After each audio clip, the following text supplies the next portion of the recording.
Olá, pessoal. Nós estamos aqui nessa plenária virtual do PCdoB.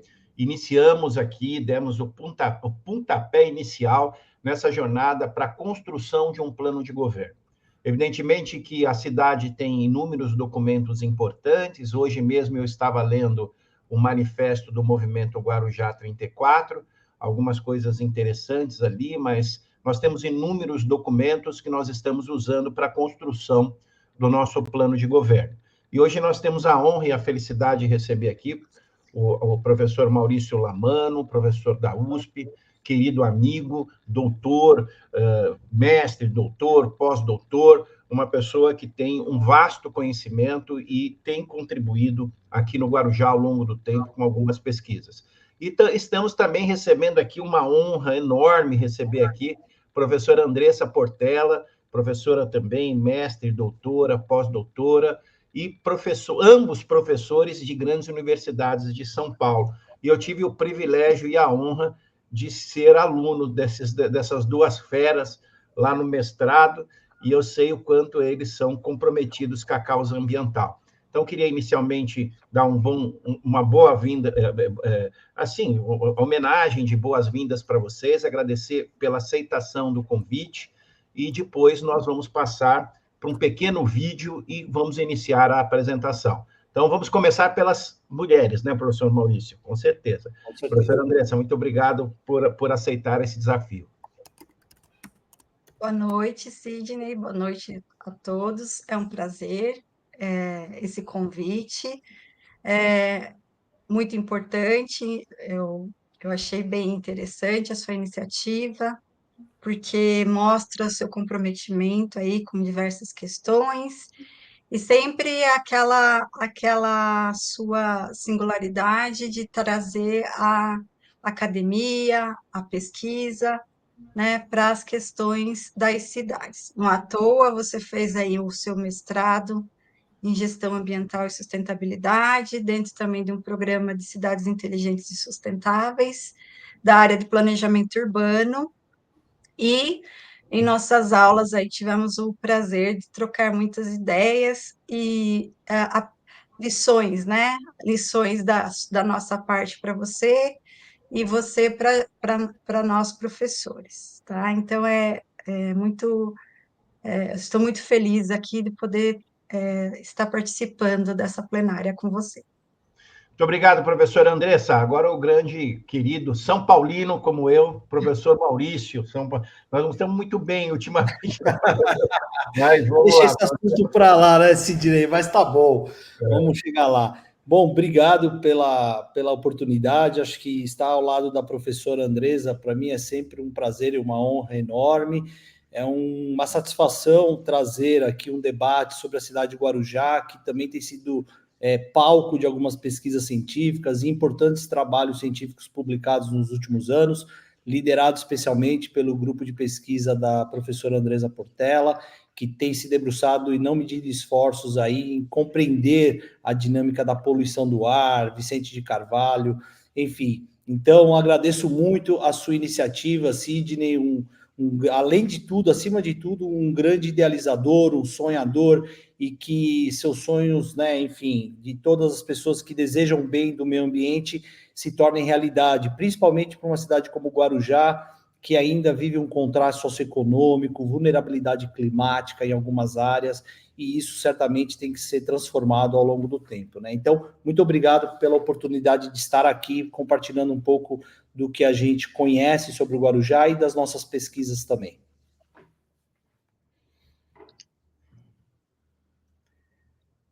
Aqui. Muito obrigado. Esqueci de abrir o microfone.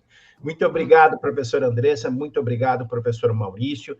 Lembrar a todos que essa é uma plenária virtual, está sendo transmitido por 3 plataformas simultaneamente. Nós estamos no YouTube, no canal do Mesa 7, nós estamos no Instagram, no meu Instagram, estamos no Facebook também. Nós vamos agora fazer a seguinte dinâmica. Nós vamos fazer algumas apresentações agora, e você que tem alguma dúvida, que gostaria de participar, você pode deixar a sua pergunta e o seu recado, a sua manifestação ali nos comentários. O pessoal de apoio está acompanhando esses comentários e eles vão trazer essas perguntas para que nós possamos aqui esclarecer eventuais dúvidas. Eu vou pedir aqui, nós temos, o Marquinho não está aparecendo, mas ele está nos ajudando muito. E vocês sabem que nós estamos muito ligados ao governo federal, ao governo do presidente Lula. Então, achei muito interessante nós começarmos essa plenária com uma pequena fala aqui, muito interessante do presidente Lula, que ele, numa entrevista que ele deu recentemente. Marquinhos, pode colocar a fala aí do presidente Lula, por gentileza? Não chovia, sabe? Faz calor até. Ô, Camilo, isso significa que o Ministério da Educação tem que cuidar com muita responsabilidade do conteúdo. Sem dúvida. Que o jovem vai ter acesso. Eu, por exemplo, acho, já falei 2 vezes, mas nunca falei com você, mas vou falar agora pelo microfone, que é o seguinte: nós precisamos colocar no currículo escolar brasileiro a questão do clima. A questão do clima não é um problema menor. É um problema muito sério o que está acontecendo no Rio Grande do Sul. Sabe? Não é normal. O que está acontecendo no Rio Madeira agora com a seca não é normal. Tem região que está com dificuldade de receber alimento porque o barco não consegue chegar lá. Ou seja, a gente tem visto a temperatura mudar. Faz frio onde só fazia calor, chove onde não chovia. Sabe? Faz calor onde só fazia frio. Ou seja, o planeta está nos dando um alerta. Então, se na nossa idade a gente não aprendeu a cuidar do clima, é importante que, através da escola, a gente prepare as crianças e os adolescentes para educar os pais. Quem sabe, uma criança saiba dizer para o pai o que é seletivo na questão do lixo. Fazer coleta seletiva, porque nem todas as prefeituras fazem, mas isso não implica que a gente não faça dentro de casa. Significa aproveitar a água de forma mais adequada. Eu acho que nós vamos chegar um dia, Camilo, em que a água que você dá descarga no banheiro não pode ser água potável. Não tem nenhuma explicação. Tem sentido. Não tem nenhuma explicação. Então é preciso a gente começar a trabalhar a questão do reuso da água para que a gente não utilize água potável, sabe, para usar no banheiro. Então, essas coisas, se não tiver no currículo escolar, se a criança não aprender com 7, 8, 9, 10, 11, 12, 13, 14, 15 anos, essas coisas, quando ele estiver na minha idade, ele vai ser quase que um analfabeto climático, um analfabeto na questão ambiental. Então, eu queria que você pensasse nisso, porque acho que nós temos que colocar, e via internet é muito mais fácil hoje a gente fazer um currículo desse. Muito bem, presidente Lula fala do exemplo, né, da educação, do programa de educação ambiental formal, né? Isso já tem a política nacional, o Programa Nacional de Educação Ambiental. Falar da educação ambiental formal é fácil, essa aqui está na escola. Agora, informal, que é difícil, né? E a informal e a não formal são as modalidades de educação ambiental mais difíceis, que é você encontrar aquela pessoa que, por exemplo, eu sou dos 3 aqui, o mais velho, um cara como eu que nasceu, né, na década de 70, você tinha ali, professora, a senhora não era nascida ainda, tinha ali, nós tínhamos 3 emissoras de TV, 4 no Brasil, que era Record, Bandeirantes, Tupi, né, depois veio a Manchete, e eu lembro que meu avô assistia todo dia aqueles Bang Bang da década de 50, na Record, do Daniel Boom, aqueles caras, e eu nasci com a visão de que o machado e cortar árvore era sinônimo de desenvolvimento, né? E hoje, anos depois, a gente descobre que isso é uma burrice sem tamanho da raça humana. Então, nós vamos começar agora com a apresentação da professora Andressa e depois nós passamos para a apresentação do professor Maurício. Professora Andressa, a palavra está com a senhora. Tá certo. Então, eu vou fazer uma apresentação. Eu espero que seja breve, né? Mas como professor, a gente sempre se empolga, né? Então, vamos lá. Deixa eu compartilhar aqui a tela. E aí, depois, vamos ver se vocês estão vendo. Estão vendo a apresentação? Tá aparecendo? Sim, professora, estamos vendo sim. Tá? Então tá, deixa eu só tirar isso aqui, porque às vezes eu quero ver vocês também, que assim eu não fico vendo a tela.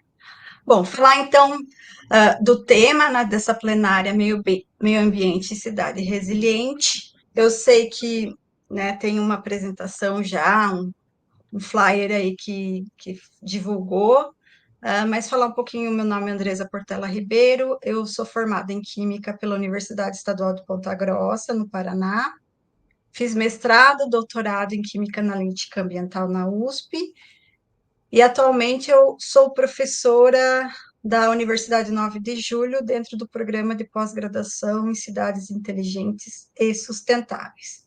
É um programa na área de planejamento urbano e regional da CAPES, e por incrível que pareça, ele está na cidade de São Paulo e é o primeiro e único programa de planejamento urbano da cidade de São Paulo, né? A maior cidade do país, uma das maiores do mundo, e é o primeiro programa de planejamento urbano da cidade. Claro que existem outros, mas eles estão botados em outras áreas, né? Normalmente arquitetura e urbanismo, tá? Então, planejamento urbano mesmo é o da Uninove. Eu vou falar um pouquinho como que os nossos caminhos se cruzaram, né? Então, o Sidney entrou no nosso programa para fazer o mestrado em 2018, ele foi aluno meu e do professor Maurício em disciplinas diferentes, né, professor Maurício? Mas eu e o professor Maurício temos as pesquisas muito alinhadas nessa área ambiental, então já trabalhávamos juntos. Numa disciplina chamada Planejamento Ambiental em Cidades, Instrumentos e Práticas, eu trouxe uma discussão, né, sobre algumas formas de inovação, não necessariamente utilizando altas tecnologias ou tecnologias de ponta ou tecnologias muito caras, que foi um diagnóstico de poluição atmosférica que eu e uma equipe, não fui eu, na verdade era o professor Paulo Saldiva, que é especialista em poluição atmosférica, era a equipe dele, que estava coordenando por uma demanda do Ministério Público do Paraná, sobre um empreendimento de mineração de xisto na cidade.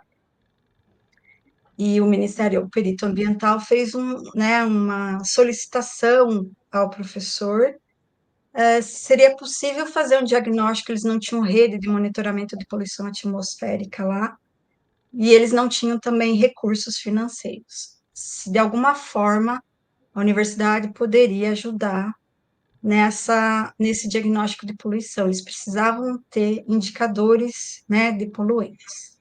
O professor Saldiva, que é especialista, ele teve a ideia de utilizar o monitoramento com cascas de árvores. Esse trabalho, né, apesar de ter o cunho da gestão pública e uma demanda, né, do Ministério Público, ele foi publicado, porque foi também uma tese de doutorado de uma colega, e ele foi publicado no periódico científico, e eu trouxe esse trabalho nessa aula, e o Aranha falou o seguinte: professora, eu preciso levar essa pesquisa para Guarujá, me ajuda?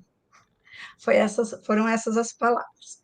Eu achei que era empolgação na hora, né? Falei, a empolgação. Então, isso foi em março.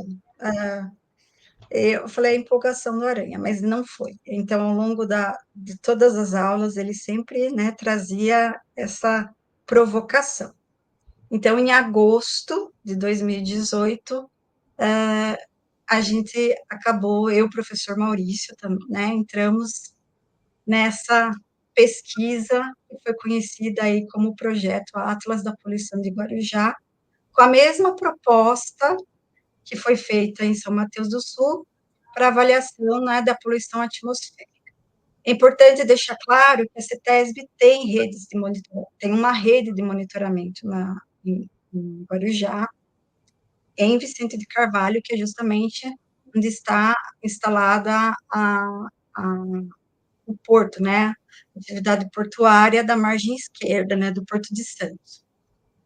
No entanto, a CETESB, ela conta apenas com uma rede de monitoramento. E essa rede de monitoramento, ela não fica exatamente onde nós temos o fluxo intenso de caminhão que acessa o porto. Então, não é que ele não traga dados interessantes e importantes, inclusive nós fizemos contraprova dos dados que a CETESB divulga, que são bem coerentes com os da gente. Mas é um monitoramento que não é representativo da área. Então, esse estudo do Atlas foi um acordo de cooperação entre a Universidade 9 de Julho, a prefeitura, né, com o SEMAN, e também teve o apoio da Agência de Fomento do Estado dentro do programa de pesquisa em políticas públicas da FAPESP. Então, nós idealizamos o projeto, então teve toda essa equipe, eu, o professor Maurício, e outros professores, mas essa ideia aqui foi da gente alinhar e mandar justamente para esse programa dessa agência, né, que é uma das mais importantes agências do país, e que tem essa preocupação agora, está sempre, né, sendo muito batido, que as pesquisas acadêmicas, elas têm que trazer impacto para a sociedade. Então, até então, se não existiam projetos, editais de fomento, em que essa parceria entre a gestão pública e a universidade era incentivada, agora existem projetos, não só, né, editais, não só da FAPESP, mas como do CNPq, da CAPES, tá? Então, aqui eu trouxe para vocês, eu não vou falar do Atlas, porque eu acho que a conversa nossa aqui é o que o Sidney falou para mim, professora, o que a senhora acha que deveria entrar num plano de governo? Então, eu vou trazer o que a gente conseguiu com o Atlas, o impacto do Atlas. Então, o Atlas utilizou a bromélia, ao invés das cascas de árvores, nós usamos um outro indicador, monitor biológico, que é a planta. Essa plantinha aí é a Tillandsia usneoides L. Ela é da espécie de bromélia, mas ela é uma bromélia diferente daquelas de rosetas. Para falar bem de bromélia, o professor Maurício, que é biólogo, ele entende tudo. O que eu sei da bromélia é que ela parece esse ninho de passarinho aí, e nós colocamos, né, cerca de 10 gramas de bromélia, que foram compradas numa cidade do interior de São Paulo, onde não há poluição, e depois colocamos, então, colocamos 10 gramas dessa plantinha nessas redinhas de limão e pendurávamos nas árvores, tá? Então, foi feita uma amostragem de 43 pontos em Vicente de Carvalho. Nosso foco era avaliar o impacto da frota veicular para a qualidade do ar, tá? E aí, lógico, então, teve todo um apelo, né, para que a sociedade também tivesse essa informação. Então, agora já lança nova pesquisa de poluição atmosférica em área portuária. Eu tirei essas imagens da própria prefeitura, mas se vocês procurarem na internet, vocês vão ver que teve uma procura grande da mídia, então, o G1, a Tribuna e outros jornais locais nos procuraram, tá? Para fazer a Record, então tivemos uma boa aceitação.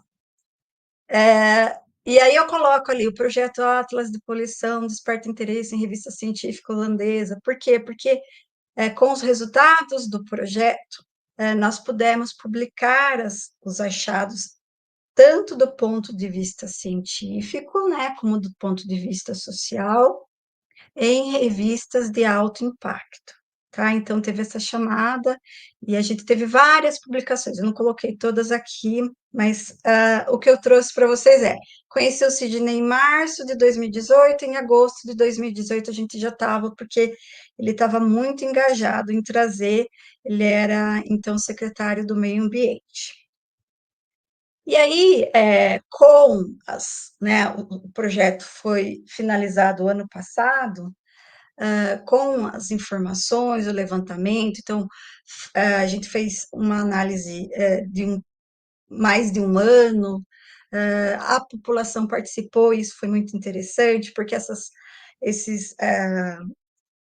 plantinha ficava pendurada na árvore, que ficava na frente da casa de alguém, a gente batia na casa, pedia para que eles cuidassem da amostrinha, que ninguém retirasse, porque a gente precisava que ela ficasse exposta ao menos 30 dias para fazer a quantificação do poluente. Como que eu sabia do elemento químico, da substância química, como que eu sabia que aquela substância era da atmosfera? Porque essa planta, ela não tem raiz. Então, ela te retira da atmosfera todos os nutrientes e água. Então, se eu faço uma análise dessa planta antes da exposição e avalio o que tem de substância química ali, e depois eu faço a análise da planta depois da exposição e avalio o que tem de substância química ali, se eu tenho um enriquecimento dessas substâncias, elas vieram da atmosfera. E aí é o reflexo de onde elas estão expostas, tá? O importante é que, com isso, né, com essa iniciativa, foi uma provocação, e isso começou a causar ou atrair um diálogo com a comunidade portuária, tá? Então, eu trouxe aqui que, desde os resultados parciais do Atlas, a prefeitura vem realizando diversas tratativas para aprimorar a qualidade do ar. A primeira delas se deu a partir de novos investimentos em arborização urbana e, consequentemente, ampliação do diálogo junto à Autoridade Portuária de Santos. E aí, tiveram termos de ajustamento de conduta, tiveram outros investimentos, mas o que eu trouxe aqui Guarujá planta 1,4 mil árvores e planeja ações para aprimorar a qualidade do ar. Então, há várias reportagens que vocês podem consultar e ver na íntegra na internet, mesmo no site da própria prefeitura. Bom, caminhávamos, né, na questão do projeto, em 2018 ele já estava começando, e o Sidney fez a sua defesa pública da dissertação, né, governança ambiental, a atuação do CONDEMA como órgão mediador de conflitos ambientais no município de Guarujá.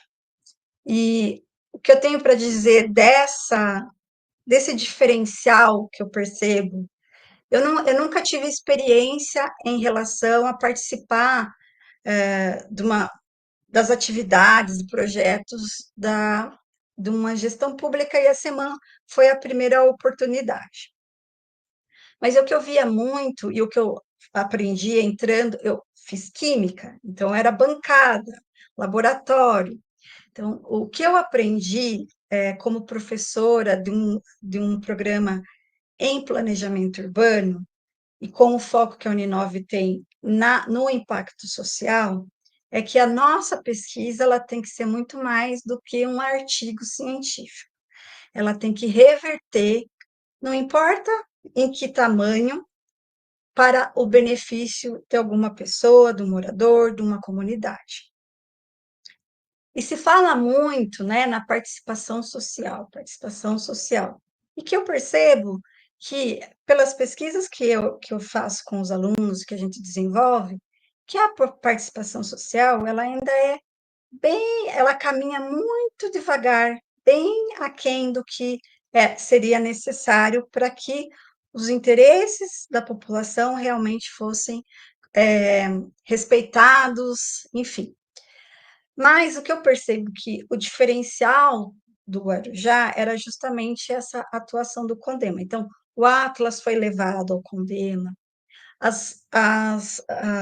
os resultados do Atlas, e tem outras coisas, outros desdobramentos do Atlas que vieram, né, com a participação do CONDEMA. Isso é importante. Então, o CONDEMA como um órgão mediador de conflitos ambientais. E o que a gente tem em cidades é justamente isso. para alguns, né, o meio ambiente ele deve ser relegado a terceiro plano frente às questões de vulnerabilidades sociais.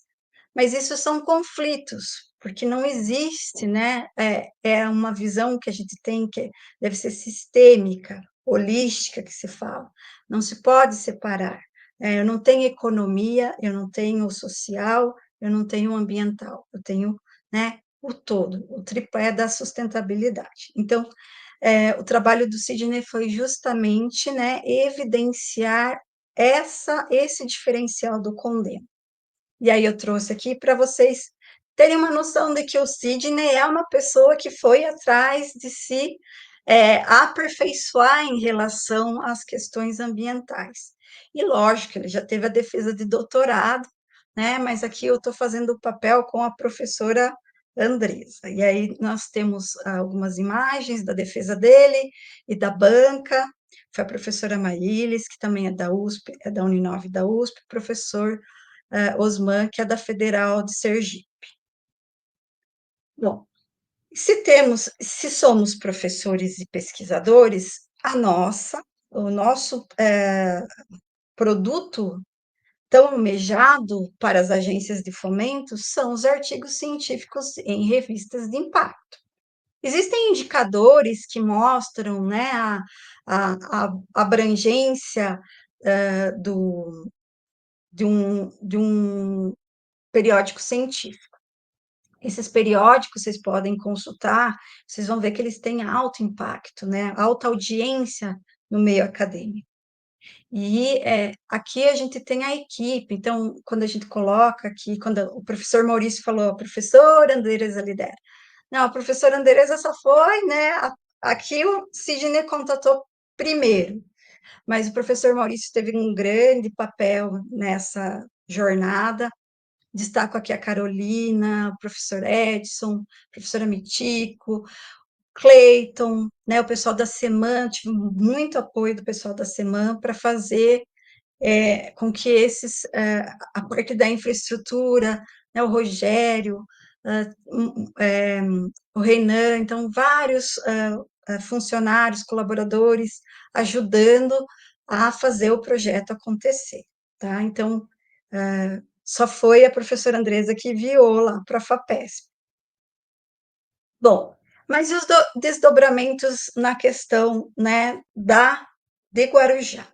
Então, vocês tinham aí o programa Município Verde Azul, e a subdiretiva Qualidade do Ar, né, Proatividade, os resultados e projetos propostos após a Atlas Ambiental de Guarujá.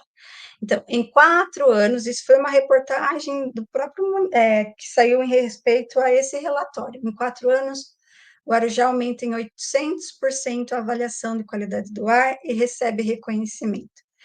Eu não lembro exatamente os números, mas em 2019, 2020, ele não tinha pontuado nessa questão qualidade do ar.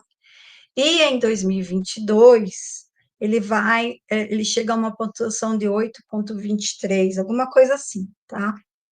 E isso foi exatamente essa iniciativa. É claro que tem outras, por exemplo, aqui eu coloquei o Plano Municipal de Conservação e Recuperação da Mata Atlântica, que teve o decreto.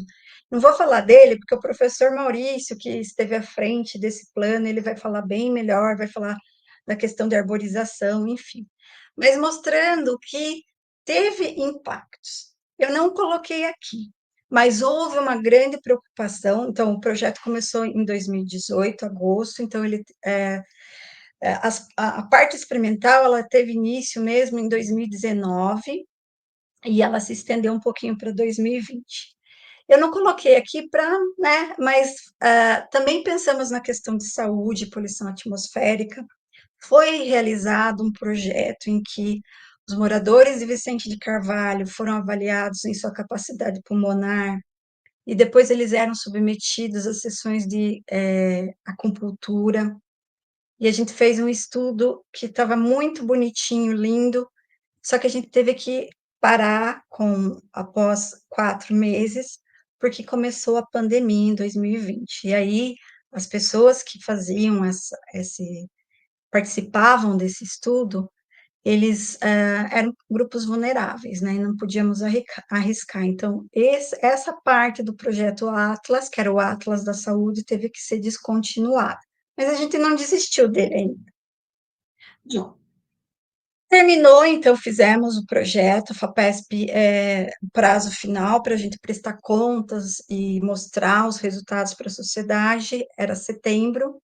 Em setembro, foi feita um convite formal, né, um ofício, e que a SEMAN abria, então, o espaço para que os pesquisadores fizessem a divulgação de todo o desenvolvimento do Atlas, das interpretações dos resultados, das questões de dados de saúde, enfim, e também teve bastante audiência, a mídia, né, a Rede Globo. Eu dei muita entrevista, eu gosto bastante de dar entrevista, o Sidney sabe, e eu dei muita entrevista, falei bastante, e, enfim, aqui eu dou destaque porque, normalmente, quando eu falo participação social, aquela preocupação da transparência. Então, foi feita a divulgação para que também as pessoas, né, que participaram, a população, elas foram convidadas e, né, eu vi alguns moradores, mas, enfim, achei que poderia ter uma audiência maior da população. Mas a gente vai caminhando.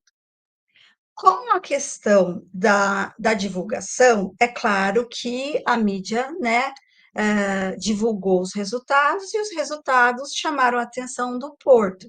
Então, fomos convidados novamente, né, a ir para uma reunião com o Anderson Pumini, né, que é o presidente do Porto, e essa reunião aconteceu, né, nas instalações do Porto, que eles queriam avaliar e ver os nossos resultados e queriam novamente esse diálogo, de que forma, né, a autoridade portuária poderia ajudar para que esses resultados, né, fossem mudados ou melhorados, enfim. Então, a gente teve essa reunião aí e trocamos muitas ideias em relação a projetos futuros.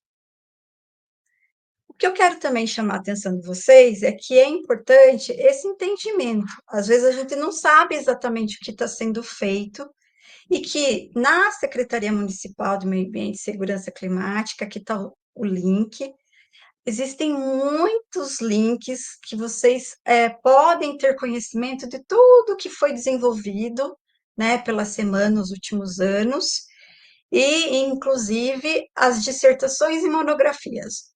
Desse projeto, nós tivemos 4 pessoas sendo formadas. Então, o Aranha se formou com essa ideia, a Aníria, que é funcionária pública também da prefeitura, ela se formou com um projeto sobre conflitos socioambientais. Teve um aluno, Felipe Rakauskas, que ele está trabalhando, trabalhando com o Plano Municipal de Arborização. Ele fez também o projeto dele, e teve uma funcionária pública da Secretaria do Verde e Meio Ambiente que também trabalhou nessa ideia. Então, formação de recursos humanos, né? Então, importante aí foi um incentivo também à formação de recursos humanos. E aqui eu acho que tem muita coisa a ser vista e é importante que vocês se atualizem, vejam o que tem por lá, tá? Mas aí, professora, o que ainda precisa ser feito?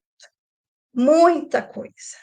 O Atlas foi apenas um grão de areia, né? Em questão de meio ambiente, cidade resiliente, tem muita coisa a ser feita.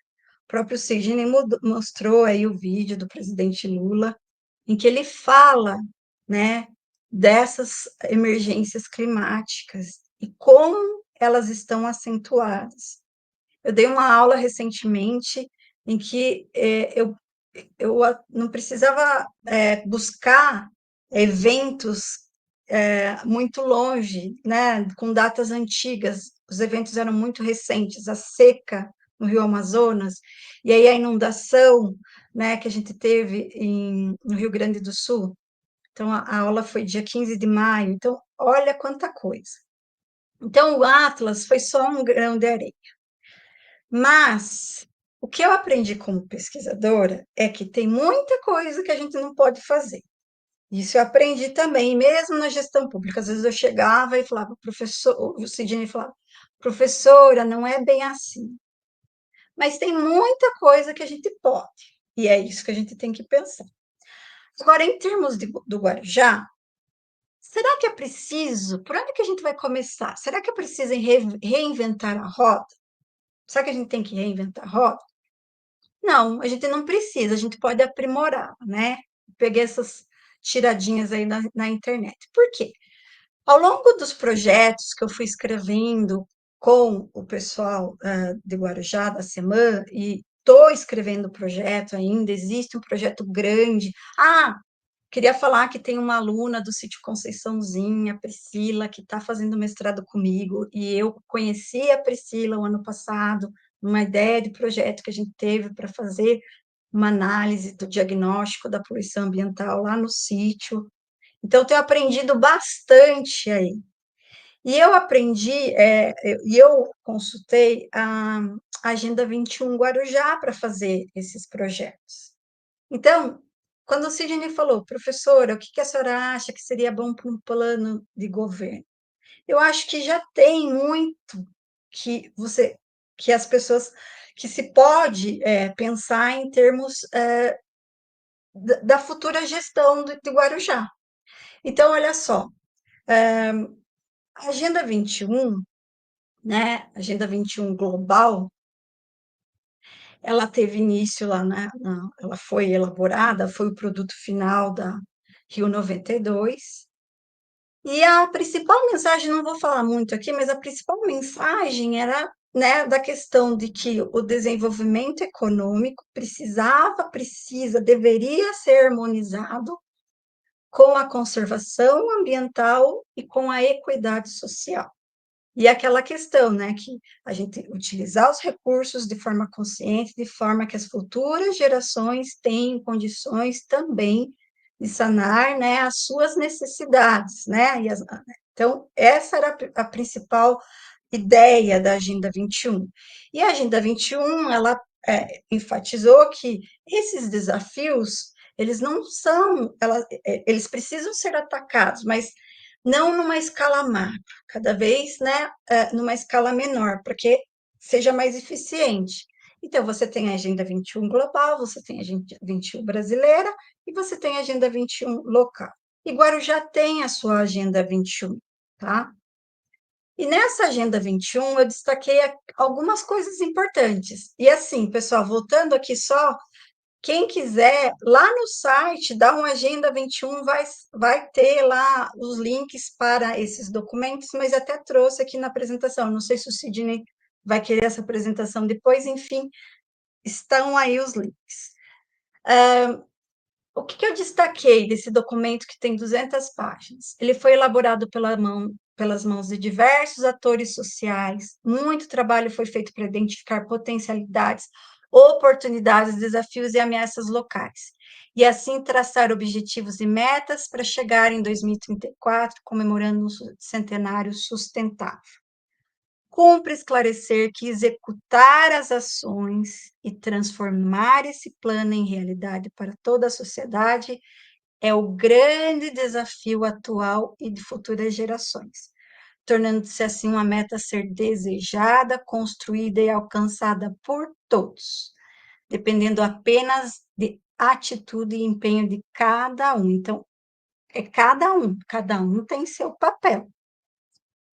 Que desafios deverão ser enfrentados e possibilidades acolhidas para que a Agenda 21 se consolide no município, contribuindo na construção de uma cidade que alcance seu desenvolvimento sustentável, com um pacto a favor de todas as formas de vida. E a Agenda 21 de Guarujá pretende ser um instrumento fundamental de educação. Então, né, o vídeo aí que o Aranha apresentou em relação à pronúncia do presidente Lula, e protagonismo desde a infância na constituição do pensamento e ações ecologizados, que é um neologismo, na construção de planejamentos participativos, democráticos e inclusivos, e na construção de políticas públicas com desenvolvimento da responsabilização e cidadania ativa da cidade de Guarujá. Lá tem muito mais, tá? Mas eu destaquei algumas coisas importantes para quem está assistindo, para ver se provoca a curiosidade. Agora, essa divulgação desse primeiro livro foi em 2012, apesar dos trabalhos terem iniciado em 2006.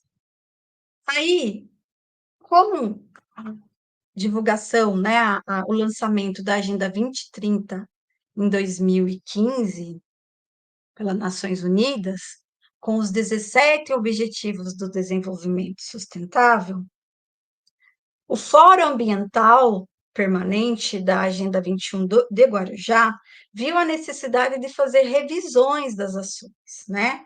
E essas revisões, então, foram feitas por meio de consultas, audiências públicas, visitas a entidades representativas do município, divulgação e disponibilização em mídias sociais. Então, novamente, eu quero bater na tecla. Não precisa reinventar a roda, mas aprimorar. Nesse plano de revisão, a agenda apresenta 4 dimensões, que são as mesmas do livro, só que ela agrega aí as questões dos objetivos, dos 17 Objetivos do Desenvolvimento Sustentável, né? E que aqui o foco maior é que todos, né, tenham direito ao meio ambiente conservado, à inclusão, à paz e à qualidade de vida, tá? E que, acho que uma frase que fala muito é: ninguém pode ser deixado para trás, né? Essa é a principal mensagem dos 17 Objetivos do Desenvolvimento Sustentável, que tem como objetivo principal a erradicação da pobreza, tá? Então, se vocês olharem esses 17 objetivos, todos eles unidos, eles vão atingir o objetivo principal, que é a erradicação da pobreza, a qualidade de vida, e a paz, e a justiça, enfim. Mas nessa Agenda 21 revisada, essas 4 dimensões, ambiental e territorial, social, cultural e comunitária, econômica, e a 4ª, política e governança social, elas têm diversas ações, que seriam metas, tá? No total, são 266 ações. Eu fico perdida quando eu olho o que é mais importante, tá? Então, eu tentei focar aqui mais no que eu faço, né? Mas antes, eu faço uma provocação depois, tá, Aranha? Que fazer uma brincadeira, né? Sidney Aranha, é provocação. O que é a vida? Não, desculpa. O que já foi feito, o que está sendo feito, o que pode ser feito dessa agenda revisada, tá? Então, é a minha provocação a você. Bom, dentro da área territorial, ambiental e territorial, na área conservação ambiental, a ação principal é tornar o Sistema Municipal de Planejamento, Fiscalização, Preservação e Conservação Ambiental eficiente e suficiente para a promoção do uso sustentável dos recursos naturais e o enfrentamento eficaz dos conflitos socioambientais atuais e potenciais. Eu destaquei alguns aqui, não vou ler todos, mas olha só. O primeiro deles trata da saúde e meio ambiente, tá? Então, não existe bem-estar, qualidade de vida sem saúde. Não existe bem-estar, qualidade de saúde se o meio ambiente também não estiver saudável, tá? Então, eu acho importante. Isso é uma coisa que tem que entrar na gestão de quem estiver à frente de Guarujá no ano que vem. É preciso, é primordial a educação ambiental.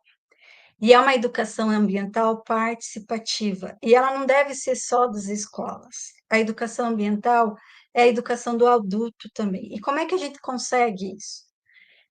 Eu percebo que quando eu tenho o envolvimento das pessoas, dos locais onde eu estou fazendo os meus projetos, se eles põem a opinião deles, se eles dão um pitaco naquilo que precisa ser feito, eles sentem pertencidos àquele projeto.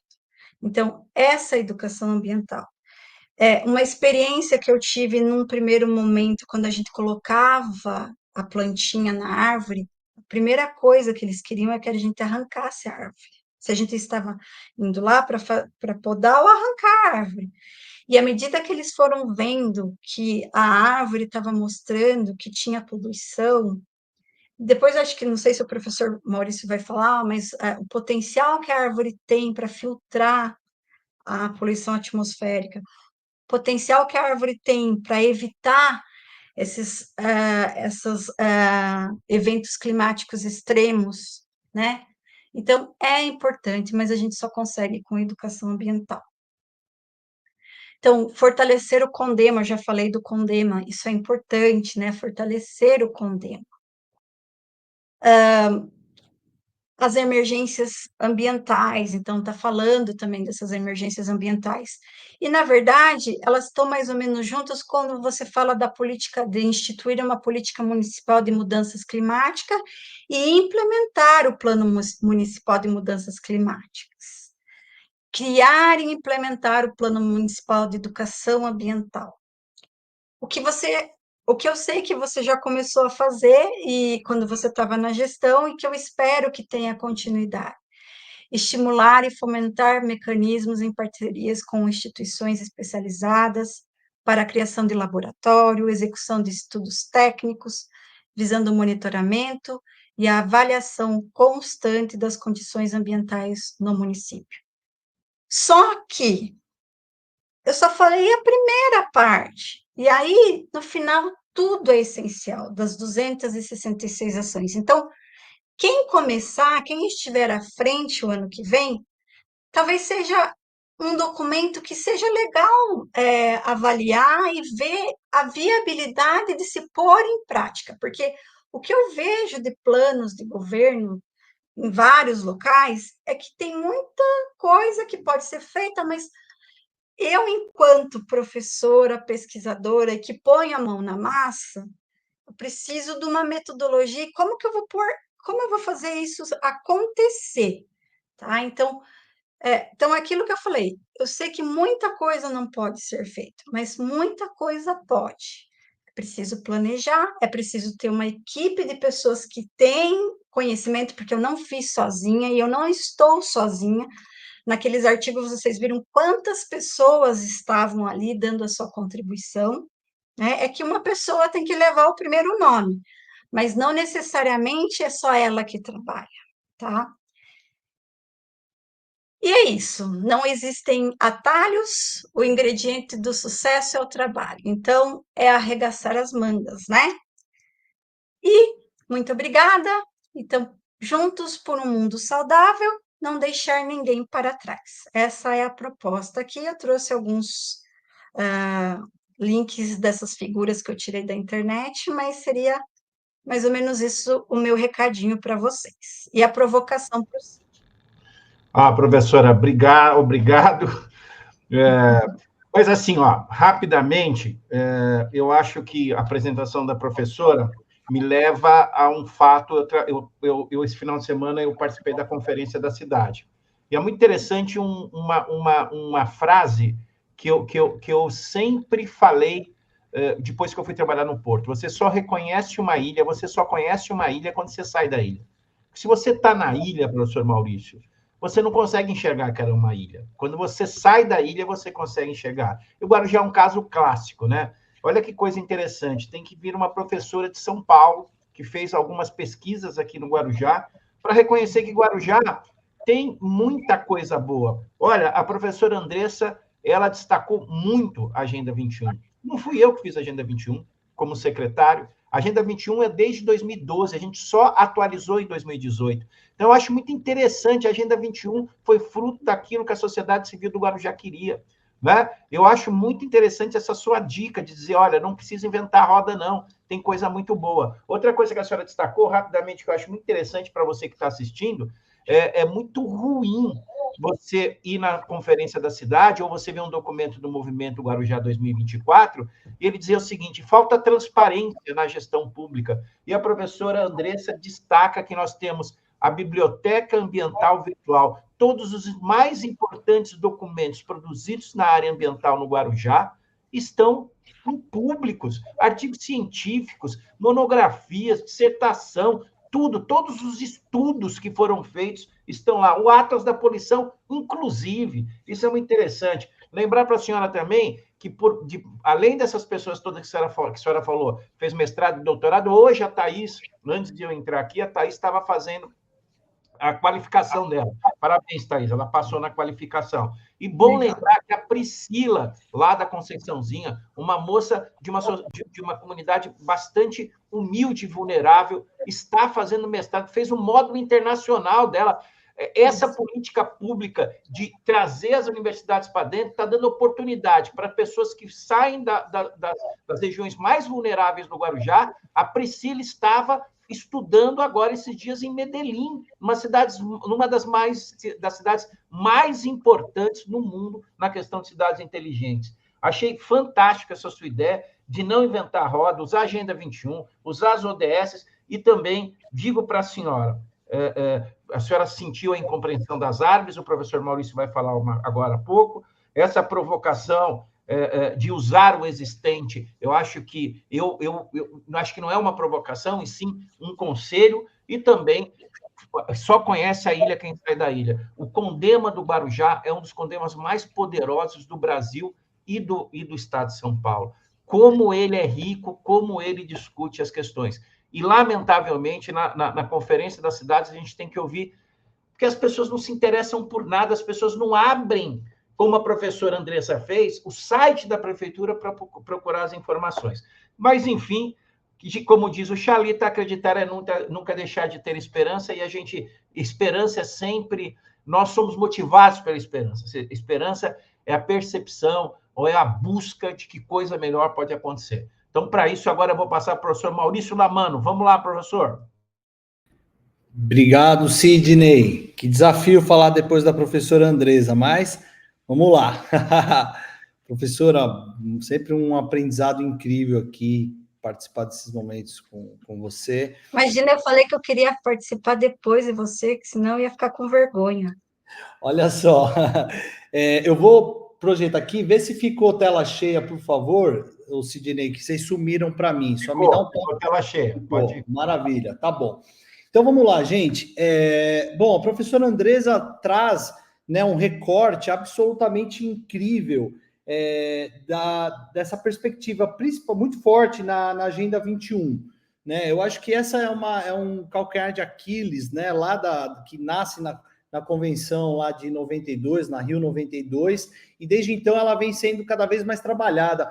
A importância da Agenda 21, ela dá um salto na questão ambiental, ela entra na questão social, antropológica. Por exemplo, o capítulo 26 da Agenda 21 Global traz o protagonismo de comunidades quilombolas, comunidades indígenas, para protagonizar a discussão ambiental propriamente dita. Quer dizer, é trazer todo mundo para o centro do debate, para que sejam protagonistas e não simplesmente coadjuvantes, né, de uma política imposta, né, por uma turma assim engravatada, tal e tudo mais, que tem uma visão de meio ambiente para todos. Então, é de uma importância ímpar o que a professora Andressa traz, e eu vou numa outra linha, eu vou trazer alguns números que eu entendo que o Guarujá tem que ter, seja lá quem for o prefeito dessa cidade, seja lá quem for as pessoas que estiverem à frente do executivo, seja quem for que estiver, são demandas do ponto de vista científico que para mim são indispensáveis isso estar no Guarujá. E aí eu queria trazer que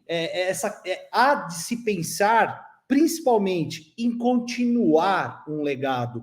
Nós publicamos um trabalho recentemente mostrando que estabilidade política ela está associada a maior orçamento na pasta de meio ambiente e também esteve associada, sem relação de causa e efeito estabelecida, ao maior número de parques criados na cidade de São Paulo. Então, nós mostramos que para enfrentar a crise climática, ter estabilidade política, o que nós chamamos de continuidade de planos de governo, é fundamental para que se tenha um meio ambiente apropriado, adequado.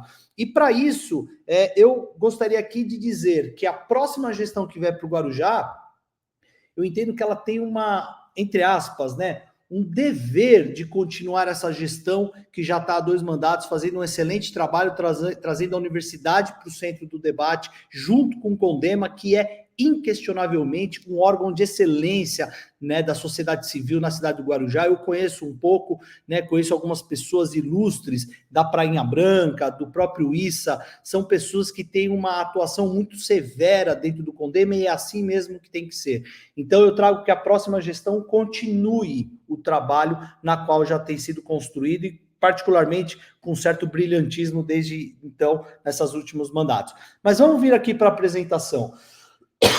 Eu trago aqui para vocês alguns números de mudanças climáticas, que são alguns números reportados pelo IPCC.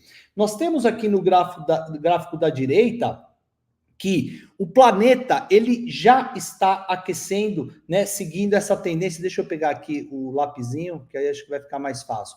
O planeta já está nessa tendência de aquecimento. Isso traz uma série de efeitos, chamados efeitos de feedback, de retroalimentação, para os diferentes setores da sociedade, setor econômico, setor social, setor ambiental. Espécies estão migrando dos trópicos para maiores latitudes, buscando lugares mais frios, ou para maiores altitudes.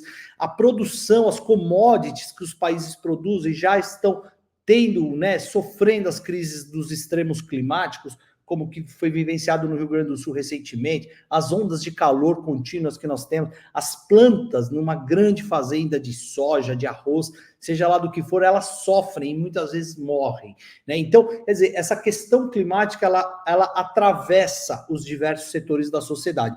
E isso não é uma especulação, isso é um fato, né? Nós estamos vivenciando isso, os modelos matemáticos com alto grau de confiança estão sendo colocados à prova com o que tem acontecido no planeta. Aqui eu gostaria de chamar a atenção para que vocês olhem esses 3 mapinhas do lado esquerdo, porque o IPCC, ele trabalha por região, mas ele não usa o mapa mundi, como a gente está vendo aqui. Ele usa essas macro-regiões, que, como vocês podem ver, ela está sobreposta, né? Então, nós temos que, por exemplo, aqui é a América do Sul, né? Aqui é a América do Norte, aqui a África, então são as regiões que o IPCC trabalha. E o que nós temos é que, para os extremos de calor, né, essas situações climáticas extremas, quer dizer, nós estamos bem aqui onde está essa seta, é exatamente aqui que nós estamos. Nós estamos sofrendo e vamos continuar sofrendo maiores eventos de extremos climáticos, ainda mais intensos, né? Em termos de precipitação pluviométrica, a região sudeste da América do Sul, o que pega o Rio Grande do Sul e uma partezinha aqui do sudeste, mas predominantemente o Rio Grande do Sul, a região sul do país, perdão, é uma região que vai sofrer esses eventos climáticos extremos mais recorrentes. Isso já foi matematicamente calculado e já foi reportado em 2021. Nós já recebemos esse recado, né? Quando a gente pega os diferentes, porque eles não, assim, o IPCC não trabalha só com um cenário. Ele coloca, olha, se a gente fizer a lição de casa, vai acontecer isso.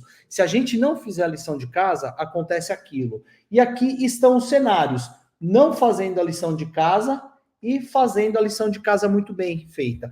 Então, o que eu entendo é que as próximas gestões públicas à frente do Executivo Municipal do Guarujá tem que se antenar no que está se discutindo em escala planetária. Quais são as decisões, quais são as previsões, o que o governo brasileiro, na sua macropolítica nacional, o governo do estado de São Paulo, estão dialogando diante dos seus compromissos, que em nível local, que é onde tudo acontece, é nas cidades, como é que as cidades estão se preparando para isso que está sendo anunciado. Então, a próxima gestão tem que se antenar na condição climática que está sendo discutida. Um monte de gente da ciência, do terceiro setor, diferentes atores no mundo inteiro se reunindo para discutir o que a ciência está mostrando e que isso não pode ficar no papel armazenado num computador. Isso tem que virar política pública. Por isso que o aperto de mão entre gestão pública e academia é fundamental. E isso é uma proposta que já teve início e que, na minha opinião, deve continuar para os próximos anos também para o Guarujá. Ainda o relatório do IPCC, que é o Painel Intergovernamental para Mudanças Climáticas, ou seja, é um grupo de cientistas e de diferentes atores do mundo inteiro que se juntam para discutir o que a literatura científica está falando em termos de mudanças climáticas, com contexto, com comprovação científica, de método científico propriamente dito. E o que nós temos vendo é que os padrões de precipitação do mundo vão sofrer algumas alterações. E para isso, as imagens estão todas em inglês, porque vem do relatório que é em língua inglesa, né? E para isso, as cidades têm que se preparar para essa questão climática, né? Se nós colocarmos aqui, por exemplo, nós temos uma situação de risco e uma situação de criação, de desenvolvimento de resiliência da cidade. É importantíssimo que as cidades elas começam a entender alguns tripés que minimizam riscos geológicos e aumentam a resiliência, principalmente para as pessoas mais pobres, que são aquelas que moram na beira de encostas de morros, onde tem movimentos de massa. Nós vimos na Barra do Saí, em fevereiro do ano passado, 600 milímetros chovidos em 48 horas. 600 milímetros é a média, se eu não me engano, do Guarujá, na estação chuvosa, no mês de janeiro, quando é muito chuvoso, para um mês inteiro. Isso choveu em 2 dias na Barra do Saí. A gente viu a tragédia, né, que aconteceu do lado esquerdo da rodovia. Quem vai de São Paulo para o Rio de Janeiro moram as pessoas que prestam serviço para a elite paulistana, que vai 1, 2 vezes por ano às praias e tem todo o investimento em infraestrutura nessa região. Do lado direito de quem vai de São Paulo para o Rio de Janeiro, onde está as belas orlas do litoral norte. Quem está do lado esquerdo está enfrentando movimentos de massa, enchentes, crise sanitária, falta de esgotamento sanitário. O investimento público tem que ir para esse lugar também da rodovia, e não somente para o outro, senão desastres anunciados, como o que aconteceu em fevereiro do ano passado, vão continuar acontecendo e virando manchete nos telejornais. Então, para isso, é importante. A professora Andresa ressaltou muito bem que se tenha um olhar especial, principalmente para o ODS1, para erradicar definitivamente a pobreza, né, na cidade de Guarujá. E aí eu queria chamar a atenção para algumas questões, né? O IPCC, ele traz algumas ações urgentes para ser tomadas em nível local, né? Então, a questão da governança. Eu queria trazer que, nesse ponto, a cidade de Guarujá, ela tem feito um trabalho muito interessante, por exemplo, com a questão dos resíduos sólidos, não só a cidade de Guarujá, mas toda a região metropolitana de Santos, né, o Sidney Aranha, o professor Caio da Unifesp tem feito alguns trabalhos, orientado trabalhos de alunos em nível de mestrado, mostrando esses resultados científicos, que a gestão compartilhada, quer dizer, ao se levar o diálogo para problemas, para cidades vizinhas, você está levando o quê? Uma capacidade de gestão compartilhada. Veja, o limite do Guarujá não é o limite ecológico. A cidade de Guarujá, Santos e São Vicente, elas compartilham, por exemplo, o que é emitido, né, de poluição atmosférica em Santos, vai para o vizinho São Vicente ou para o vizinho Guarujá. Quer dizer, a depender da situação, é importante se pensar coletivamente, numa escala regional, e para isso é fundamental ter um sistema forte de governança, uma transparência na gestão e, claro, acima de tudo, o compartilhamento de decisões. O CONDEMA, ele é uma pilastra da gestão ambiental da cidade. E para isso, eu tenho visto e participado de algumas reuniões nessa última gestão, que eu queria dar os parabéns para a gestão atual, para a gestão que o Sidney fez, e alerto para a próxima gestão, continue trazendo o CONDEMA para o centro do debate. A participação popular, ela é fundamental, ela é indispensável para a construção coletiva de uma cidade sustentável. Saindo de governança, pensando em financiamento, nós temos aí que o BNDES, o novo fundo do clima, isso é recente, ele está com 10,4 bilhões de reais para ser investido. Quem é que pode pedir essa verba? Pessoa política, a cidade de Guarujá. E o que você precisa para pedir essa verba? Você precisa ter indicadores confiáveis da gestão ambiental, indicadores que convencem, consubstanciem um projeto de financiamento por exemplo, para acabar com as enchentes no bairro Santo Antônio, que nós já sabemos, no próximo verão vai chover e vai inundar lá em Vicente Carvalho, no bairro Santo Antônio. Então, para esse, e claro, tem um projeto que começou, lindo, maravilhoso, de macrodrenagem, que vai, né, felizmente, então, minimizar essa vulnerabilidade dessa parte dessa população. Então, pensar em financiamento climático é pensar em ter indicadores para fazer isso.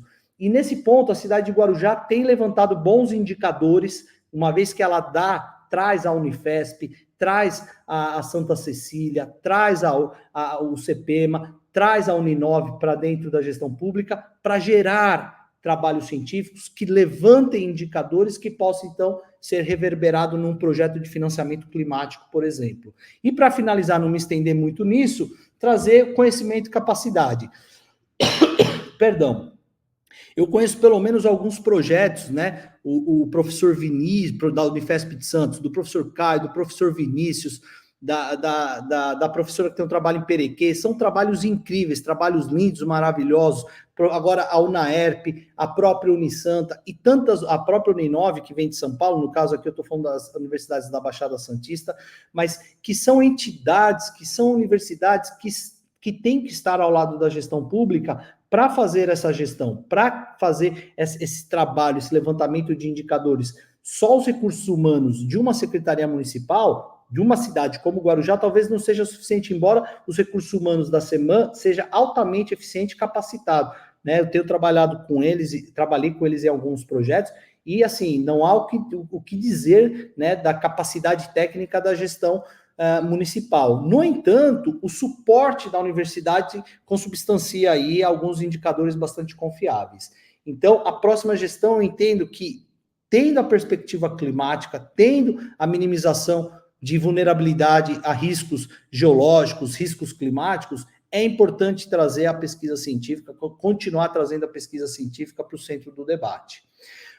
Aqui eu queria já ir finalizando essa explicação. Eu não vou pegar item por item, mas eu só queria chamar a atenção de que o IPCC traz, né, o Guarujá é um hotspot de biodiversidade, e que hotspots de biodiversidade eles vão ser severamente ameaçados. Ou seja, é importante preservar, cuidar do meio ambiente, onde os ambientes são considerados hotspots de biodiversidade.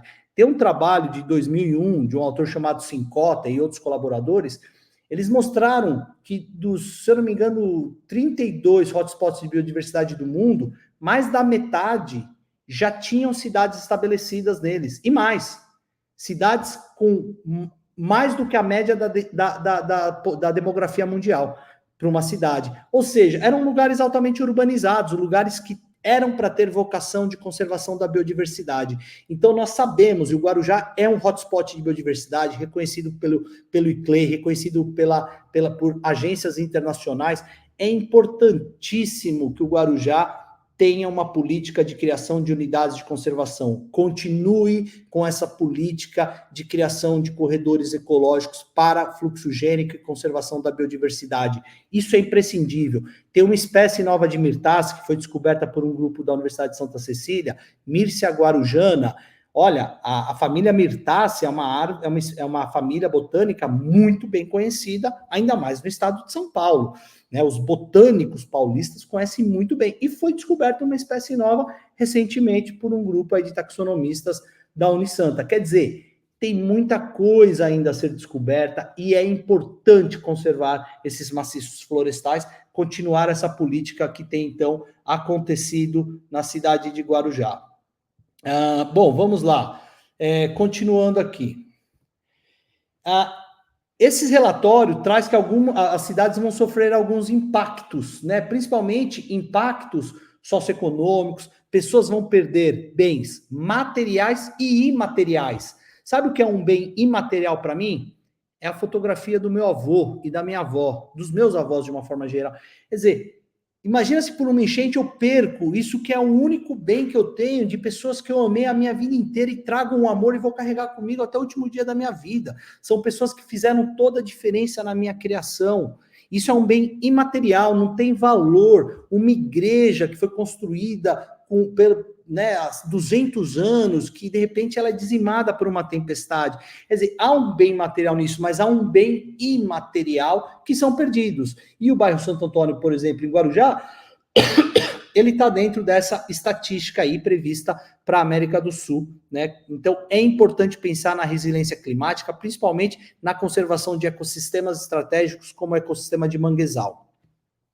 Existem outras questões importantes também, eu vou passar um pouco mais rápido aqui, mas olha, nós pensando em terra e oceano, sistemas de infraestrutura urbana, sistemas energéticos, quer dizer, nós temos na América do Sul um alto grau de vulnerabilidade e nós temos que optar. Nós vamos partir para intensificar a emissão de gases de efeito estufa, intensificar a crise ambiental, intensificar a crise econômica, a uma justificativa de desenvolvimento social, muitas vezes mascarada. Nós vamos continuar intensificando essas crises, né, a levar o clima planetário a um cenário bastante desastroso, como o que a gente vê aqui nessas projeções mais pessimistas, ou nós vamos ter políticas locais, políticas municipais que visam especialmente estabelecer o aquecimento global em até 1,5 graus. E isso significa ter boa gestão dos resíduos sólidos, ter uma infraestrutura urbana baseado na infraestrutura verde e azul, trazer projetos de soluções baseadas na natureza, fazer adaptações baseadas em ecossistemas. O projeto de macrodrenagem do bairro Santo Antônio é importantíssimo, mas tão importante quanto ele é ampliar os espaços verdes, principalmente em Vicente de Carvalho, onde mora a maior parte da população do Guarujá, e grande parte ainda vive na linha da pobreza e da miséria, ampliar os espaços verdes para que essas pessoas tenham, então, a verdadeira democratização de um espaço promotor de qualidade de vida. Então, é esse o caminho que eu entendo, né? E para isso existe uma série de guias e protocolos, né, que devem ser seguidos, e a cidade de Guarujá já tem seguido alguns, né, que deve ser seguido em nível local. Então, eu entendo que essa seria uma outra provocação que eu trago simplesmente aqui para a gente poder debater, enfim, de uma forma geral. E o que fazer para manter 1,5 graus de aumento na temperatura média do ar? Qual que é o papel do Guarujá? O que o Guarujá contribui? Porque toda essa transformação climática ambiental acontece nas cidades, como a cidade de Guarujá. E o que a gente deve fazer? Políticas assertivas. Uma delas, Plano Municipal da Mata Atlântica, o PMMA, mapear áreas prioritárias para conservação. O Guarujá fez a sua lição de casa, né, discutiu com a sociedade civil no meio de uma crise sanitária global, no meio da pandemia, discutiu com a sociedade civil, o Condema atuou, participou na construção e elaboração desse plano, e esse plano, ele traz alguns desafios, algumas questões, né? Vamos pensar aqui, por exemplo, nessa área aqui, ó, Vicente de Carvalho. É uma área de alta densidade humana e tem pouco verde. Essa região aqui é uma região de muito verde e baixa densidade urbana, aqui mais no rabo do dragão, aqui em cima, né? E nós temos outras áreas que têm média densidade humana e média quantidade de verde urbano. Ora, considerando, né, que o verde urbano influencia a qualidade do ar no Guarujá, como a contaminação do ar se distribui no território guarujaense? E a contaminação do ar é a mesma em qualquer época do ano? O que a gente sabe, que a professora Andresa já mostrou, é que essa população aqui, ela respira um ar muito, muito mais enriquecido em cádmio do que a população que vive aqui, por exemplo. Isso foi mostrado cientificamente. Tem um trabalho que eu vou trazer aqui o resultado para vocês. Então, o que acontece?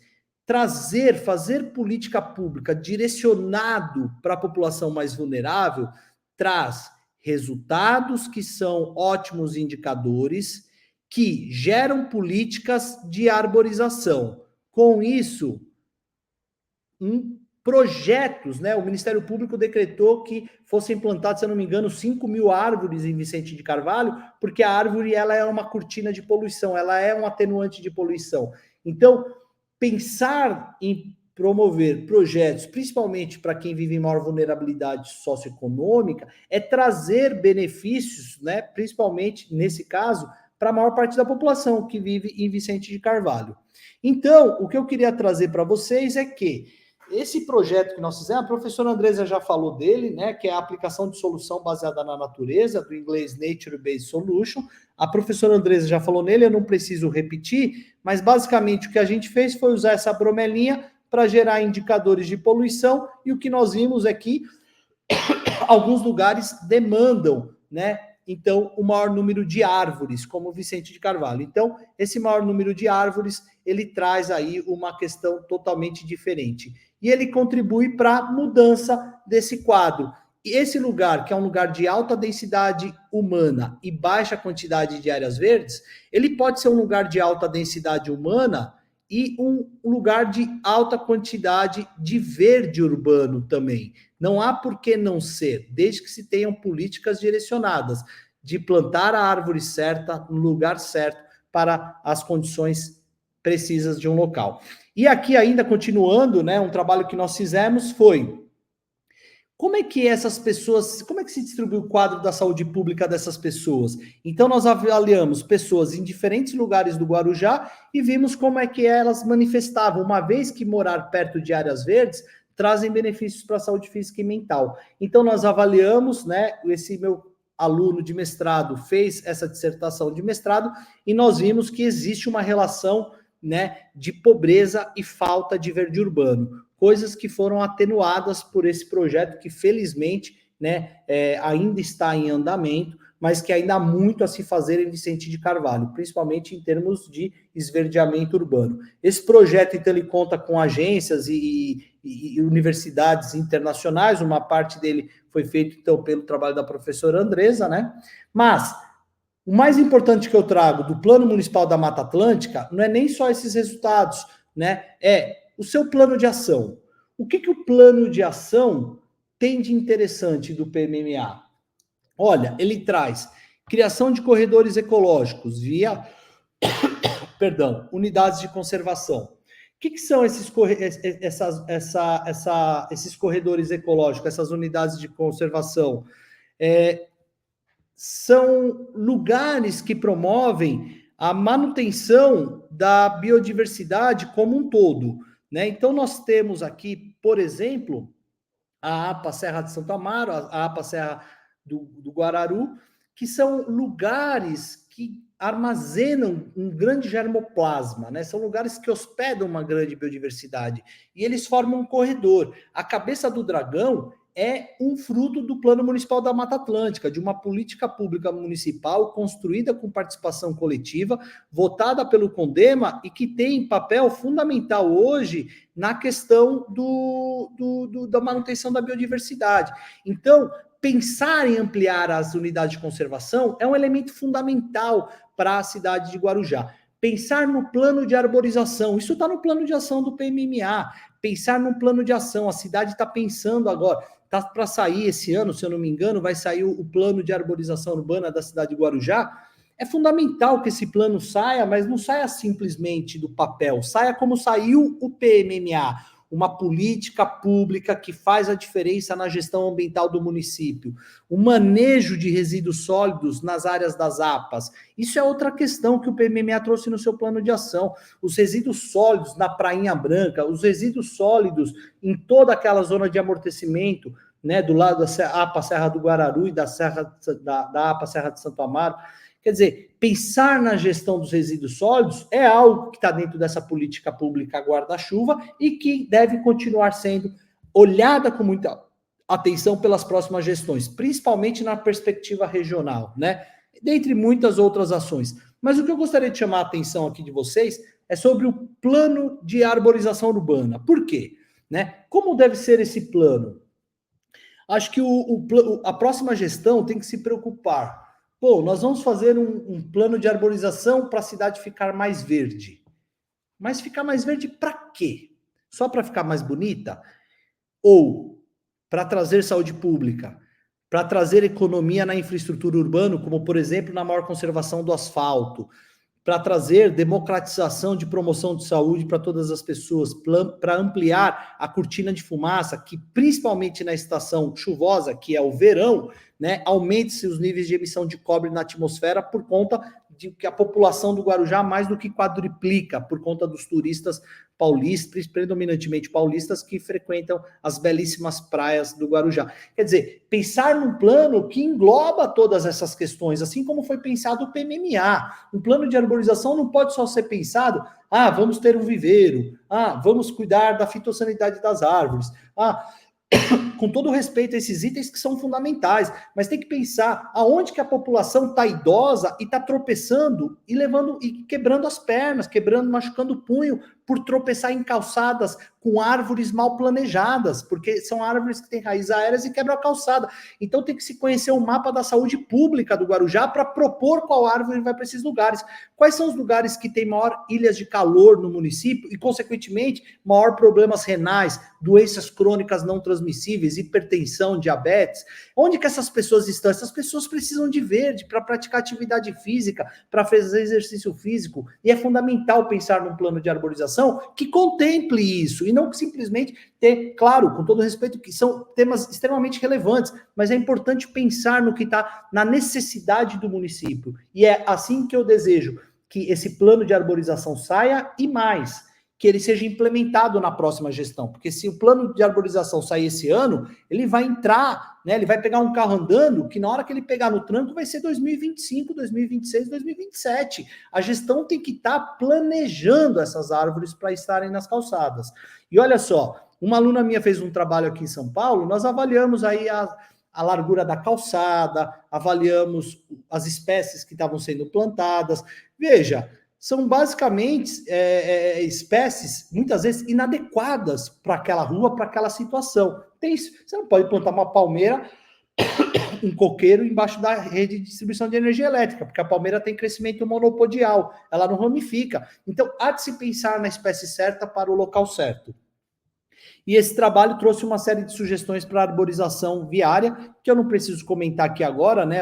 A Prefeitura de Guarujá contrataram assertivamente uma empresa para fazer a gestão, que é o IPT, dispenso comentário, a equipe do IPT é uma equipe de excelência, tem um aplicativo excelente, que é o Arbio. Então, o que acontece? Existe hoje no Guarujá uma política de inventário do que tem nas ruas. Isso é fundamental para fazer um bom plano de arborização. Então, a equipe, a atual gestão está de parabéns, no entanto, o trabalho apenas começou, deve continuar nessa mesma perspectiva. E por que a arborização é tão importante? Olha o que o governo federal lançou no Dia do Meio Ambiente.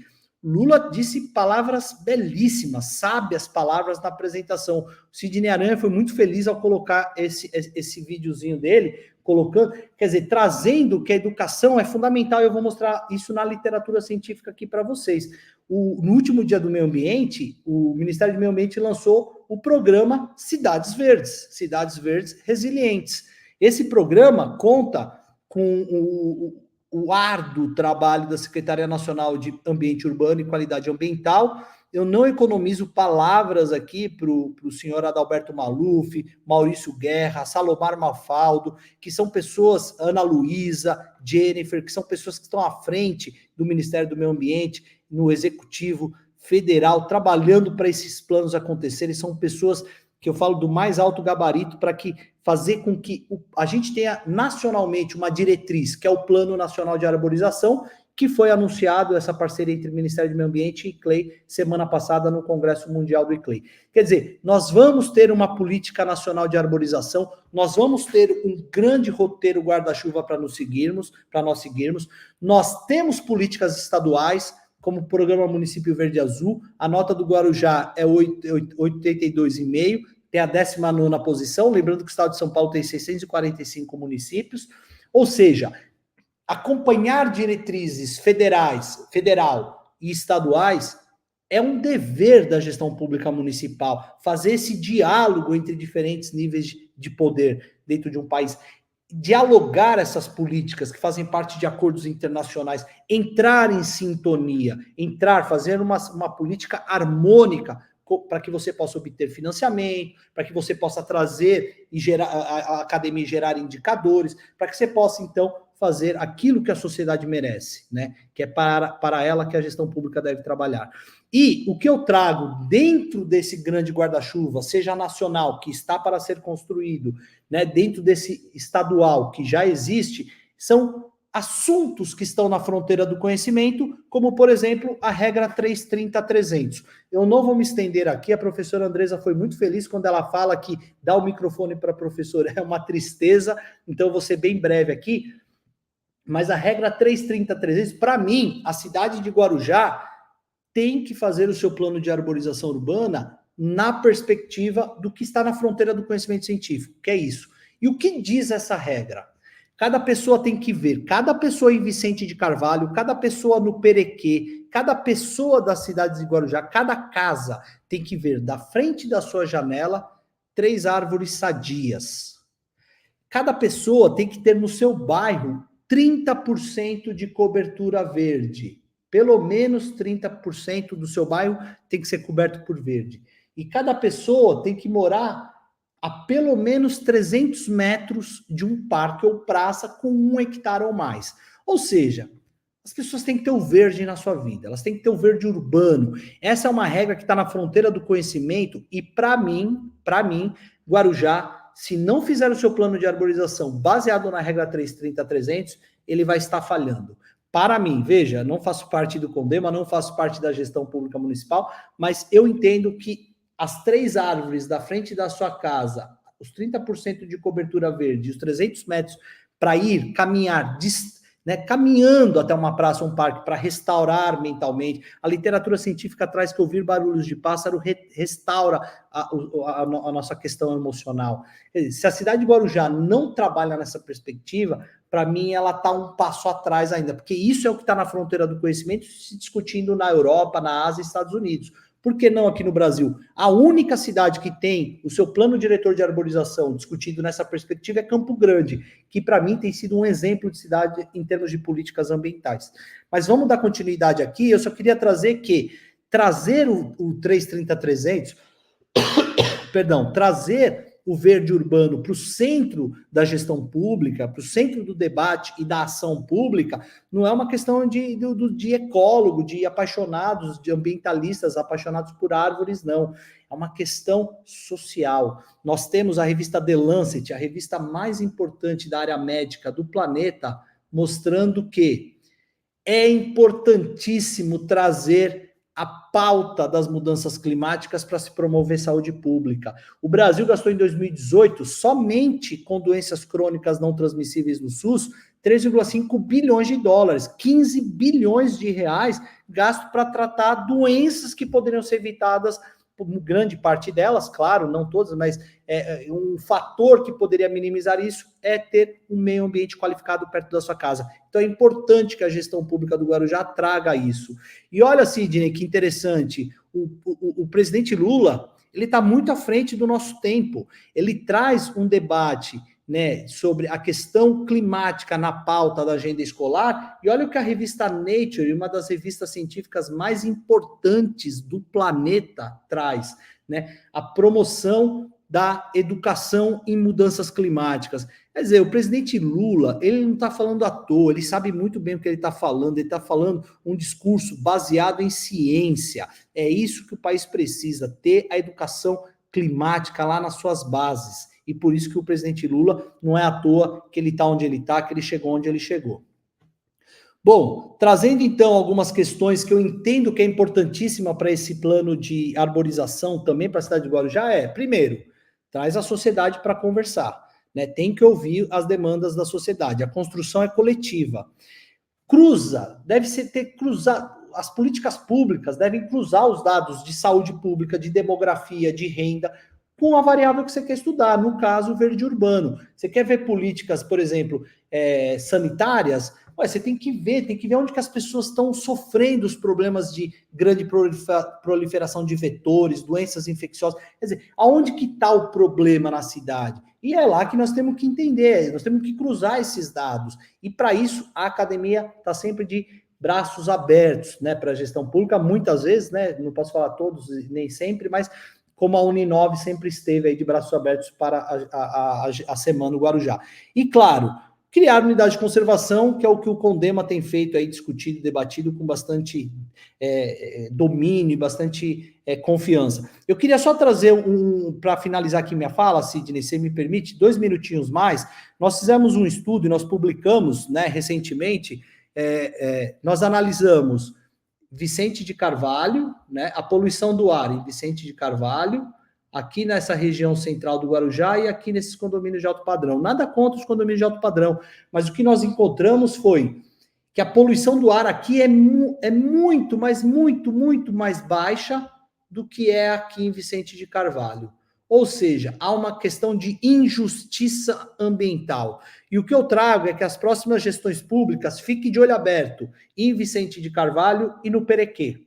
São lugares que merecem atenção, são lugares que têm que ter atenção, principalmente nas perspectivas, como a professora Andresa já falou, dos ODS. Eu chamaria a atenção aqui de um olhar especial para o ODS 1. Erradicar a pobreza é você controlar a maior parte dos problemas ambientais.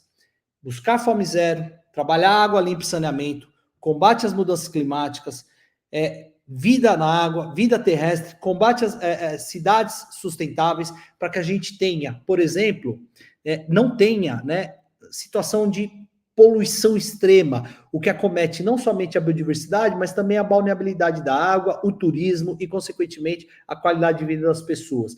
Isso, cuidar dos nossos oceanos, é uma questão fundamental. Nós temos que ter um olhar especial para o oceano.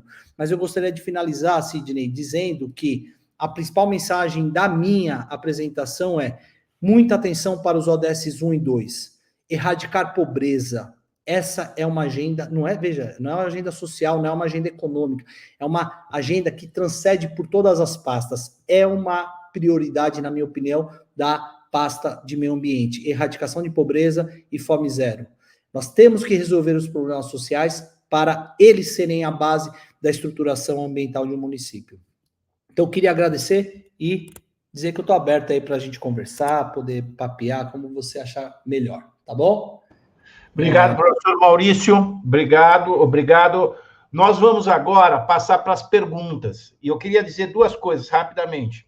Primeiro, o Fábio me perguntou aqui, que alguns estão perguntando, como é que nós vamos fazer os encaminhamentos das sugestões de plano de governo. Nós estamos pegando, nosso pessoal está pegando todos os comentários e nós vamos sistematizar isso depois, colocar aqui o plano de governo, né? O professor Maurício não mudou muito a linha da professora Andressa. Ele diz o seguinte, olha, nós temos uma base muito rica, dar continuidade nessa base, e aí ele sugere aí o plano municipal de arborização, que eu sei que está sendo providenciado também. Eu acho que eu vou fazer 3 comentários aqui rapidamente daquilo que o professor Maurício falou, que é interessante. Embora o Fundo Clima tenha mais de 10 bilhões para empréstimo para adaptação das cidades, né? Lembrar que cidades resilientes são as cidades que se adaptam a esses eventos extremos, cidades que se preparam para essa nova geração, para que não ocorra o que aconteceu lá no Rio Grande do Sul. Lembrar que, além de ter esse dinheiro, é muito interessante lembrar que parte desse dinheiro são verbas não retornáveis, então pode ser a fundo perdido, depende do projeto, e a outra parte muito interessante, dinheiro que você pegar no Fundo Clima para recuperação de área degradada é 1% ao ano, quase sem nenhum tipo de remuneração. E para você pegar, por exemplo, para projetos de transição energética, para que a cidade produza energia limpa, é 6,5% ao ano. E lembrar que o professor Maurício falou de forma muito veemente da questão das árvores. E assim, eu sei que as pessoas aqui um pouco entendem por que eu tenho que ter uma árvore na minha casa, porque o professor Maurício falou. A ciência já, professor Maurício e a professora Andressa, a ciência já comprovou que o ar de Vicente de Carvalho, eles colocaram ainda uma forma bem simples, é rico em cádmio e chumbo. Isso significa dizer que a gente só vai conseguir resolver e combater doenças em Vicente Carvalho se nós plantarmos árvores, gente. Por isso que nós insistimos tanto em plantação de árvores em Vicente Carvalho. E é por isso que a gente pede tanto para a sociedade entender que a árvore é um vetor de saúde pública. ela não é só bonita porque ela é bonita, ela tem várias questões boas. Você vai ter o passarinho, você vai ter uma série de coisas, mas ela é o antídoto para que, por exemplo, você combata o metal pesado do caminhão. Nós estamos numa região que é acesso ao porto, então a árvore é fundamental. E lembrou também, que acho que isso aí é muito legal, que Guarujá conseguiu conquistar ali, conseguiu identificar uma planta única, que tem, essa planta só tem aqui, não tem registro em outro lugar no mundo, ele deu o nome científico da planta. Ô, Marquinhos, vamos colocar as perguntas, porque senão a gente não dá para passar 2 horas, fica muita coisa. Você está com as perguntas aí, Marquinhos? Vamos lá.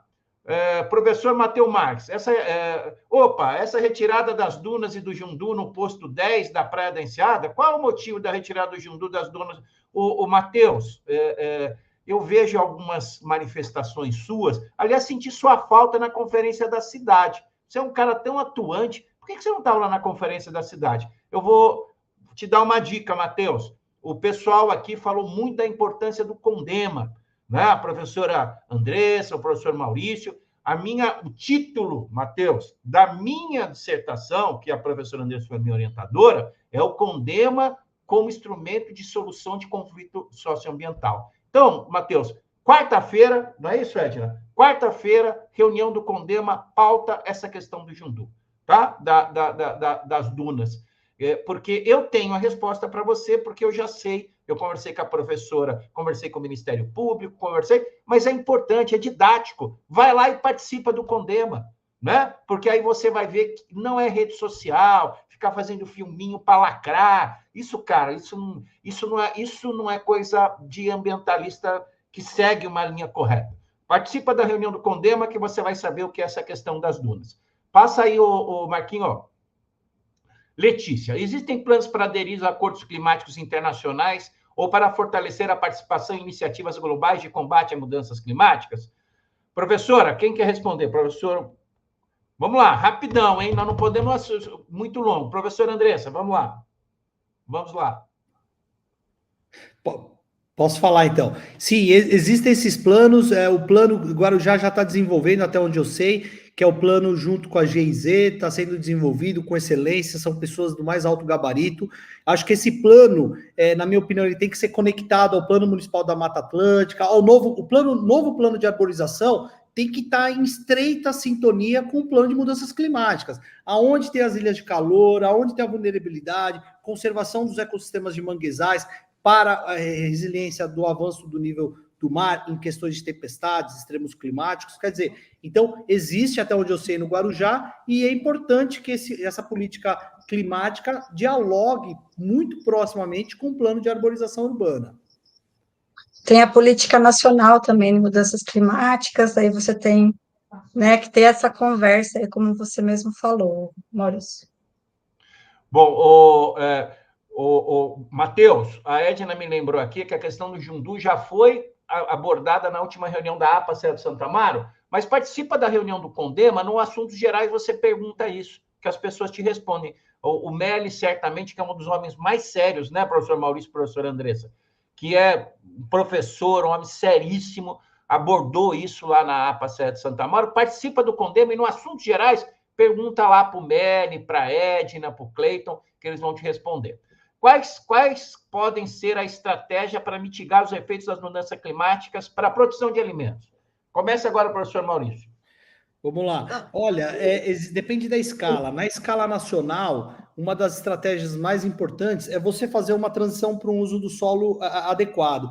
No relatório do IPCC, o maior problema das emissões de CO2 do Brasil definitivamente não são urbanização ou setor energético. Nós temos um problema de mudança do uso do solo, principalmente por queimadas, desmatamentos inapropriados. Então, na escala nacional, eu entendo que as principais estratégias devem ser fazer uma transição para o uso do solo sustentável. Quando você, né, aumenta essa escala e você vem aqui para os estados e municípios, aí você tem que começar a pensar em umas estratégias também de adaptação, como, por exemplo, a agricultura urbana, ela é fundamental. Para alcançar o ODS 2, é fundamental que se pense, né, a agricultura urbana como alavanca de desenvolvimento socioeconômico e também como área de prestadora de serviços ambientais, como, por exemplo, aumento da polinização, aumento de infiltração de água no solo. Então, pensar na agricultura urbana em áreas de vulnerabilidade econômica é uma estratégia de adaptação excelente. E Guarujá pode ter, por exemplo, nos espaços livres de Vicente Carvalho, uma otimização para a agricultura urbana, que além de ser uma alavanca de desenvolvimento econômico, também aumenta a oferta de serviços ecossistêmicos.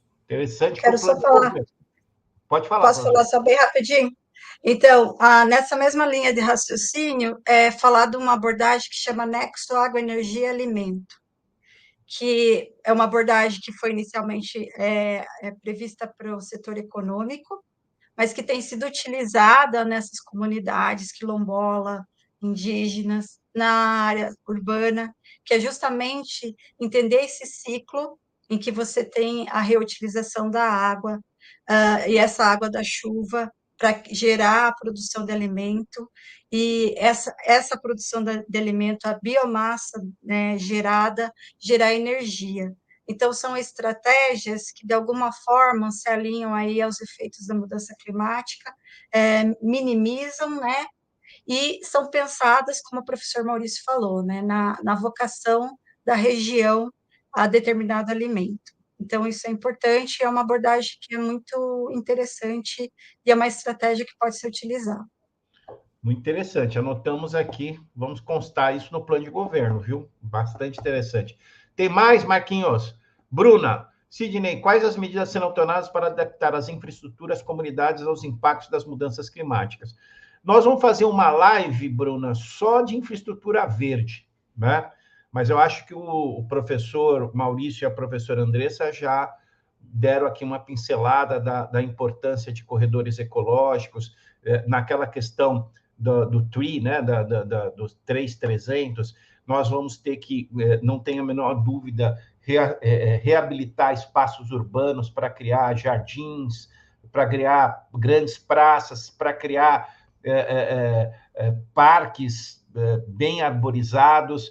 Então, não vejo outra alternativa para uma cidade como Guarujá, que é uma ilha, senão você ter maior permeabilidade no solo, além de que nós vamos ter que discutir aqui um novo conceito de drenagem urbana, né, professor Maurício? Porque esse conceito é um conceito de 300 anos atrás, que é a chuva forte, você drena, você leva ela para o primeiro bueiro, para o primeiro córrego, para o primeiro rio, né?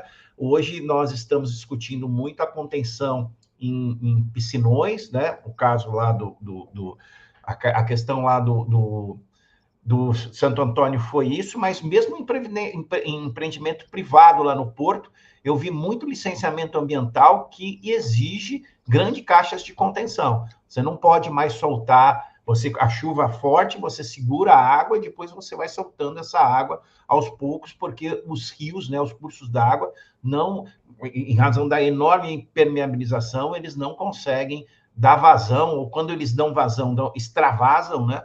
Foi o que aconteceu um pouquinho lá no Rio Grande do Sul, da questão desses grandes eventos extremos. Lembrar o senhor, professor, o senhor falou agora de Boiçucanga, mas também nós tivemos no dia da minha apresentação da dissertação, professora, naquele dia foi o dia que aconteceu o maior acidente climático na história do Guarujá. Eu desci à noite, aconteceu 2 de março, né, de 2020, aconteceu aquela enorme chuva. Tem duas perguntas aqui do Caio, que a Edna mostrou para mim. Daiane, você vai colocar aí, ô Marquinho? Não consegue? Então, eu vou ler essas últimas duas perguntas para que nós possamos encerrar, porque já está estourado o tempo. Eu agradeço a participação de todos. A live vai continuar aí nas plataformas. Vamos lá, Caio, como está a iniciativa, como será incentivada a participação da comunidade do setor privado em iniciativas de combates às condições climáticas? Como que a sociedade vai estar inserida nisso? Eu acho que o professor Maurício e a professora Andressa. Quer falar? Vou falar rapidinho, né? Então, eu acho assim que o primeiro passo que a gente teve e a experiência foi essa relação em que a gente teve esse diálogo aí com o Porto e os terminais, enfim, as pesquisas mostrando esses impactos e nós dialogando e mostrando quais iniciativas para minimizar, né, as questões observadas.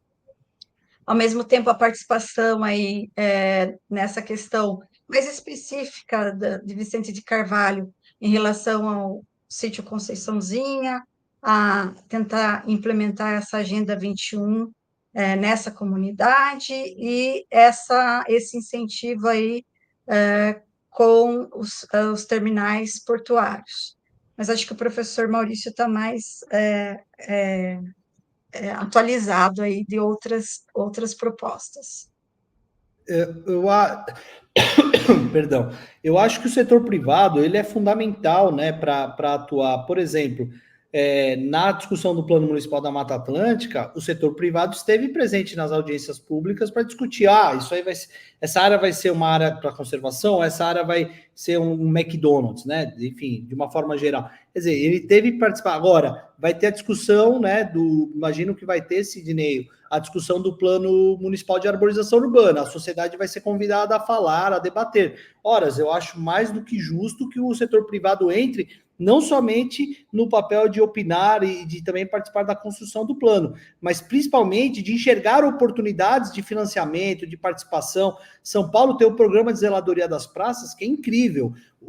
A empresa, a pizzaria fulano de tal, coloca uma plaquinha e ele faz a zeladoria da praça. Quer dizer, o Guarujá tem isso também. Então, é fundamental, o setor privado atuando na gestão do verde urbano, né? Então, eu acho que esse tipo de participação é fundamental quando eles entram debatendo também a cidade com os outros atores. Ô, Caio, e certamente, eu não vejo outra alternativa, na minha opinião, que o próximo prefeito ou a próxima prefeita desmembre a Secretaria de Meio Ambiente e crie uma Secretaria de Transição Climática, porque são assuntos muito específicos. Eu acho que a Secretaria de Meio Ambiente ela fica muito sobrecarregada na questão de fiscalização, de licenciamento. Então, eu acho que vai caminhar para um conselho municipal de avaliação permanente aí da questão das diretrizes de adaptação às mudanças climáticas. Tem cidades que já têm, certamente Guarujá vai ter. Professor, o Fábio, existe alguma diretriz baseada nas soluções baseadas na natureza para combater desastres climáticos? Acho que ele está querendo dizer de alguma NBR, já existe alguma coisa mais digamos assim, de metodologia? Existe o que a literatura científica traz, né? O que existe, e aí eu acho que é muito importante, o Fábio fez uma excelente pergunta, Sidney, e que é uma política nacional, é a política nacional de adaptações baseadas em ecossistemas.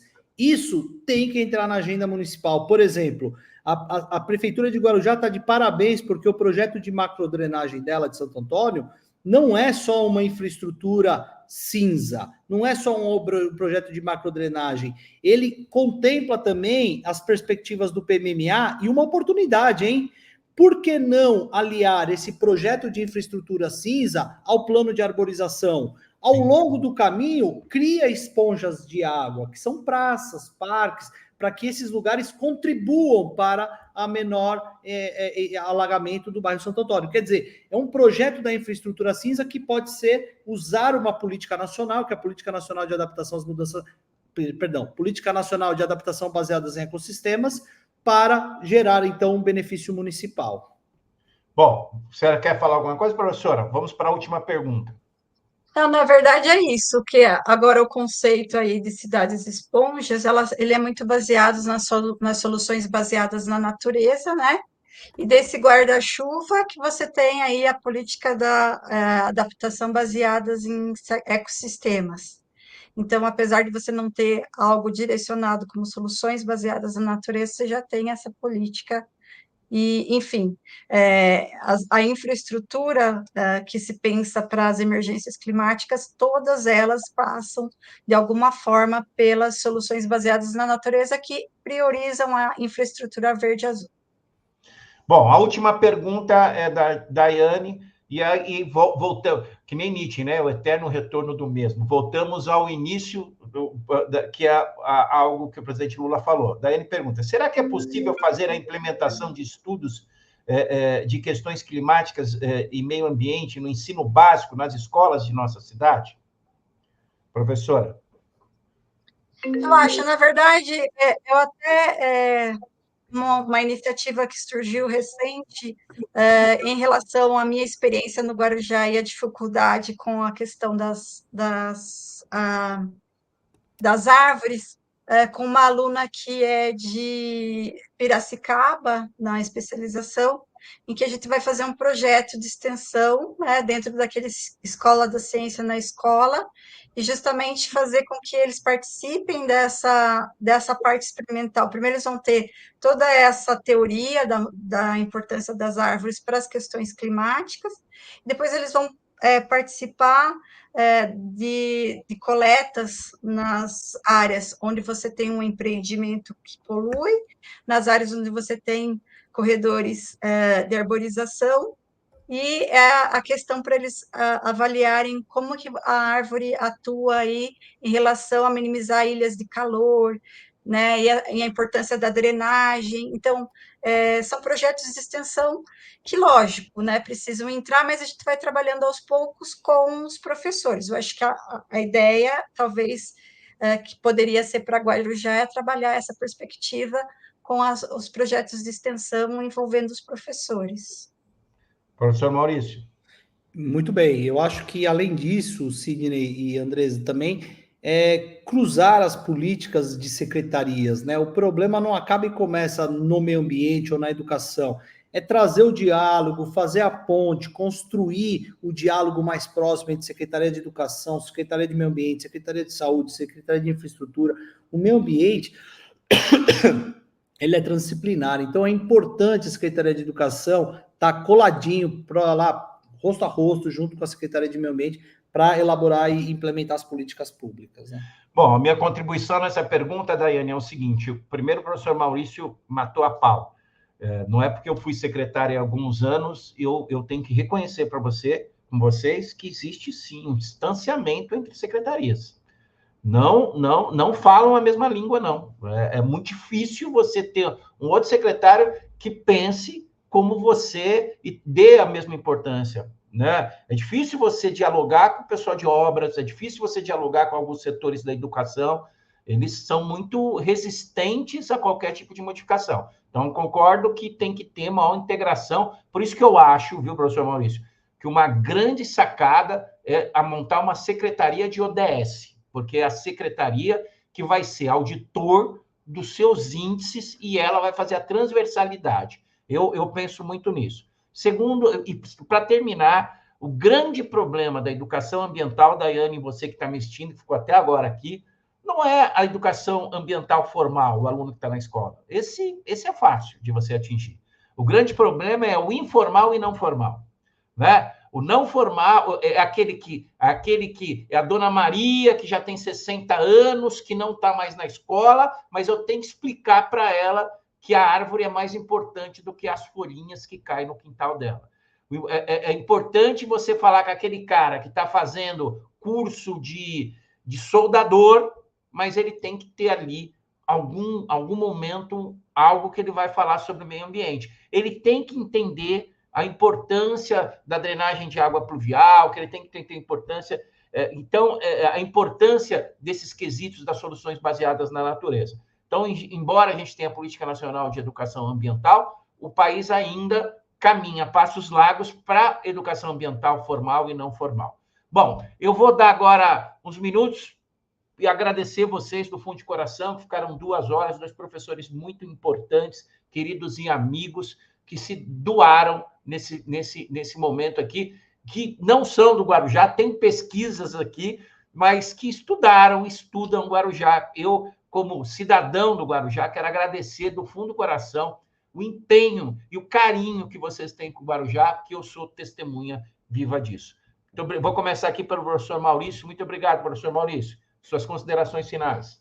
Obrigado, Sidney. Eu desejo profundamente, suas palavras me tocam bastante, porque eu vejo a importância de ter um gestor público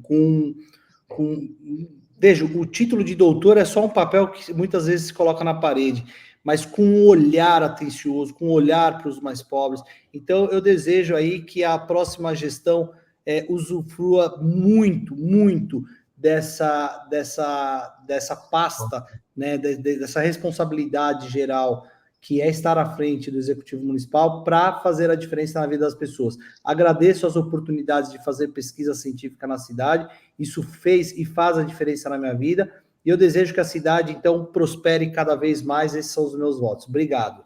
Professor, antes de passar a palavra para a senhora, a minha querida amiga Lúcia Helena, minha antecessora na secretaria, fez uma pergunta. Equipe, eu preciso fazer essa pergunta porque a Lúcia é uma guerreira da causa ambiental no Guarujá. Guarujá tem um sistema organizado de participação popular, conselhos municipais. Como promover a integração de todos eles, tendo como foco as mudanças climáticas? Professora Andressa, já responda e dá as suas considerações finais.